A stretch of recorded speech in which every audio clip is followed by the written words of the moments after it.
आतंकवाद का कारोबार चलाना कास्ट इफेक्टिव नहीं है, उसकी एक भारी कीमत अदा करनी पड़ सकती है।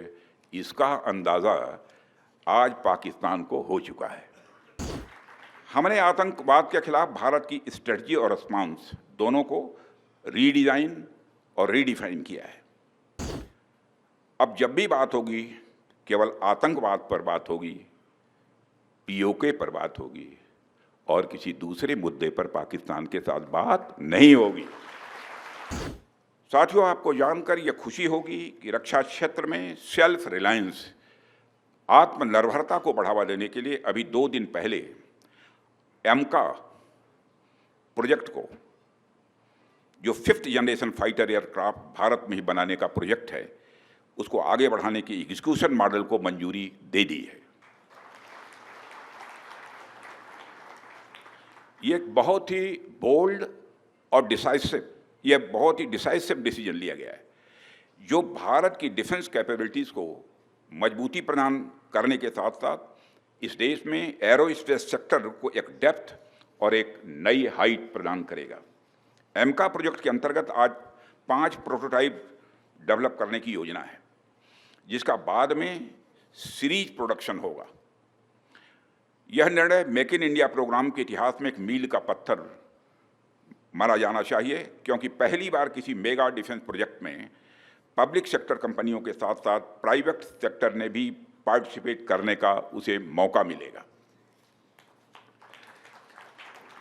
साथियों, ऑपरेशन सिंदूर में पूरे देश की जनता ने मेक इन इंडिया अभियान की सफलता को देखा, समझा और उसे महसूस किया है। आज यह साबित हो चुका है कि मेक इन इंडिया भारत की सिक्योरिटी और प्रॉस्पेरिटी दोनों के लिए बेहद जरूरी है। साथियों, भारत की नेशनल सिक्योरिटी में मेक इन इंडिया एक इसेंशियल कंपोनेंट है। यदि हमारे पास यह क्षमता नहीं होती तो भारत की सेनाएं पाकिस्तान के निचले हिस्से से लेकर पीओके तक, पाकिस्तान के निचले हिस्से से लेकर पीओके तक आतंकवाद के खिलाफ इतनी प्रभावी कार्रवाई नहीं कर पाती। साथियों, आतंकवाद का कारोबार चलाना कास्ट इफेक्टिव नहीं है, बल्कि उसकी एक भारी कीमत अदा करनी पड़ सकती है। इसका अंदाज़ा आज पाकिस्तान को हो चुका है।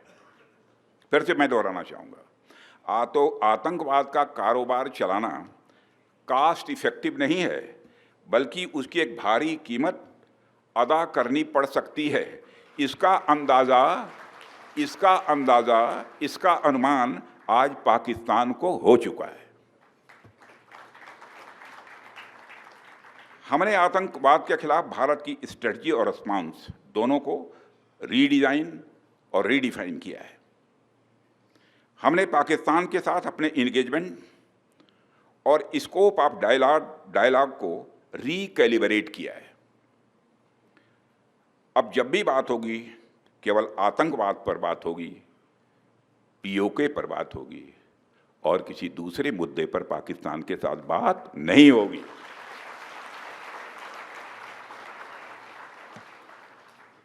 वह दूसरा मुद्दा कौन हो सकता है जिस पर पाकिस्तान बात करना चाहेगा, वो आप जानते हैं। साथियों, मैं मानता हूं कि आज पाक ऑक्युपाइड कश्मीर के लोग हमारे अपने हैं। आप मानते हैं ना? पाक ऑक्युपाइड कश्मीर के लोग वो हमारे अपने हैं, हमारे परिवार के हिस्सा हैं। हम प्रधानमंत्री के श्री नरेंद्र मोदी जी के एक भारत श्रेष्ठ भारत के संकल्प के लिए पूरी तरह से प्रतिबद्ध हैं और हमें यह पूर्ण विश्वास है कि हमारे वो भाई जो आज हमसे भौगोलिक और राजनीतिक रूप से अलग हैं, वो भी अपने स्वाभिमान, आत्मा की आवाज़ और स्वेच्छा से भारत की मुख्य धारा में कभी न कभी जरूर वापस लौटेंगे।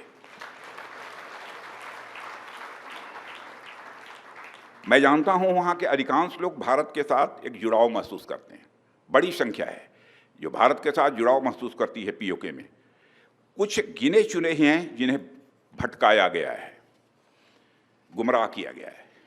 पीओके में रहने वाले हमारे इन भाइयों की स्थिति कुछ ऐसी ही है जैसे वीर योद्धा महाराणा प्रताप के छोटे भाई शक्ति सिंह की थी। मैं फिर से दोहराना चाहूँगा, पीओके में रहने वाले हमारे इन भाइयों की स्थिति कुछ ऐसी ही है जैसे वीर योद्धा महाराणा प्रताप के छोटे भाई शक्ति सिंह की थी। छोटे भाई शक्ति सिंह के अलग हो जाने पर भी बड़े भाई महाराणा प्रताप का विश्वास अपने छोटे भाई के प्रति बना रहता है और वह बड़े विश्वास के साथ कहते हैं कि तब कुपंथ को छोड़ सुपथ पर स्वयं चला आएगा, मेरा ही भाई है मुझसे दूर कहाँ जाएगा।